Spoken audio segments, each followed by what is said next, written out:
Sourate 63, Al-Munafiqun, les hypocrites. Au nom d'Allah, le tout miséricordieux, le très miséricordieux. Quand les hypocrites viennent à toi, ils disent, nous attestons que tu es certes le messager d'Allah. Allah sait que tu es vraiment son messager. Et Allah atteste que les hypocrites sont assurément des menteurs. Ils prennent leur serment pour bouclier et obstruent le chemin d'Allah. Quelle mauvaise chose que ce qu'ils faisaient. C'est parce qu'en vérité, ils ont cru, puis rejeté la foi. Leurs cœurs donc ont été scellés, de sorte qu'ils ne comprennent rien.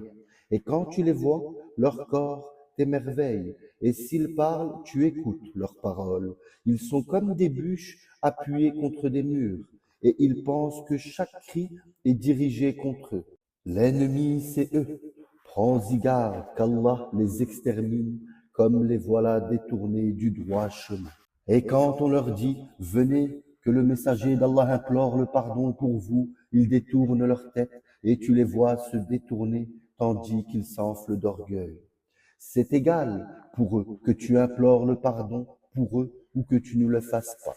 Allah ne leur pardonnera jamais, car Allah ne guide pas les gens pervers. Ce sont eux qui disent, ne dépensez point pour ceux qui sont auprès du messager d'Allah, afin qu'ils se dispersent.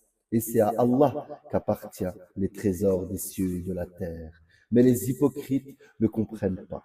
Ils disent, si nous retournons à Médine, le plus puissant en fera assurément sortir le plus humble. Or, c'est à Allah qu'est la puissance, ainsi qu'à son messager et aux croyants. Mais les hypocrites ne le savent pas. Ô vous qui avez cru, que ni vos biens, ni vos enfants ne vous distraient du rappel d'Allah. Et quiconque fait cela, alors ceux-là seront les perdants. Et dépensez de ce que nous vous avons octroyé, avant que la mort ne vienne à l'un de vous et qu'il dise alors, Seigneur, si seulement tu m'accordais un court délai, je ferais l'aumône et serais parmi les gens de bien. Allah cependant n'accorde jamais de délai à une âme dont le terme est arrivé. Et Allah est parfaitement connaisseur de ce que vous faites.